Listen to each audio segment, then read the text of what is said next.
কেন্দ্রের বিজেপি জোট সরকার কর্তৃক প্রদত্ত 4টি শ্রম কোড বাতিল করা, শিক্ষার বেসরকারীকরণ, নতুন পেনশন প্রকল্প বাতিল, ন্যূনতম মজুরি 26,000 টাকা করা সহ রাজ্যের আরও 11 দফা দাবি নিয়ে গোটা দেশের সাথে ত্রিপুরাতেও আগামী 9 জুলাই সাধারণ ধর্মঘট পালনের ডাক দেওয়া হয়েছে।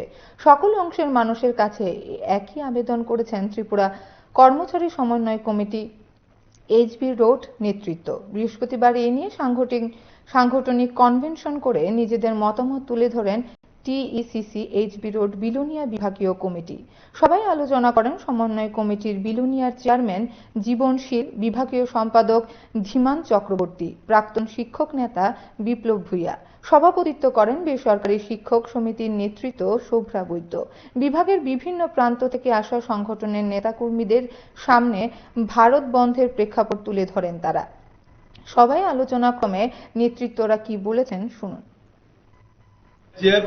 এবং টিএসসি এইচবিআর মোট 11 দফা দাবিকে সামনে রেখে আমরা সারা ভারতবর্ষ এবং আমাদের রাজ্যে সেখানে আমরা ধর্মঘটের জন্য প্রচারে আমরা যাব।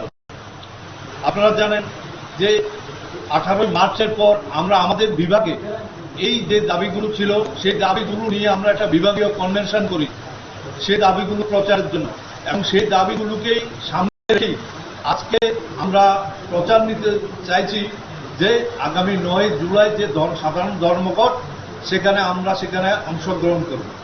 কিন্তু রাজ্যের যে অবস্থা, যে ধরনের একটা শোচনীয় পরিস্থিতি, সেখানে শিক্ষক কর্মচারী সাধারণ মানুষ রাস্তায় দাঁড়িয়ে কথা বলার অধিকার থাকছে না। সেই জায়গাতে আমরা এটা আমাদের যারা সংগঠনের সদস্য তাদের কাছে এই বার্তা নিয়ে যেতে চাই যে আমাদের দাবিগুলো কি এবং সেই দাবিগুলোর উপর ভিত্তি করেই আমরা কেন রাস্তায় নামছি সেই বিষয়গুলোকে নিয়েই আমরা প্রচারে আমাদের মধ্যে সেখানে নিয়ে যাওয়ার জন্য আমরা চেষ্টা করছি। 23-24 এসে তা অনেক কমে গেছে। কর্মসংস্থানের বৃদ্ধির হার মাত্র 1.5%, কিন্তু কর্পোরেট সেক্টরে পুঁজিবাদ মালিকদের মুনাফার হার বৃদ্ধি প্রায় 22.5%। এই ধরনের পরিস্থিতি সারা ভারতবর্ষে বিরাজমান। প্রায় 5% উপরের যে মানুষরা তাদের হাতে দেশের প্রায় 50% সম্পত্তি তাদের হাতে রয়েছে, আর নিম্নবিত্তের যে 50% মানুষ তাদের হাতে দেশের মাত্র 3 থেকে 5% সম্পত্তি তাদের কেন্দ্রীভূত আছে। এই যে ফারাক, এই সমস্ত বিষয় নিয়ে এবং এই ফারাক দিনকে দিন যেভাবে বৃদ্ধি হতে যাচ্ছে তাকে লক্ষ্য করেই সিদ্ধান্ত নেওয়া হলো যে সর্বভারতীয় ক্ষেত্রে সেখানে একটা ধর্মঘটে অংশগ্রহণ করা হবে, এবং সেটা 23তম ধর্মঘটকে সামনে রেখে এগিয়ে এসছে এই ট্রেড ইউনিয়ন এবং কনফেডারেশনগুলো, সংগঠনগুলো।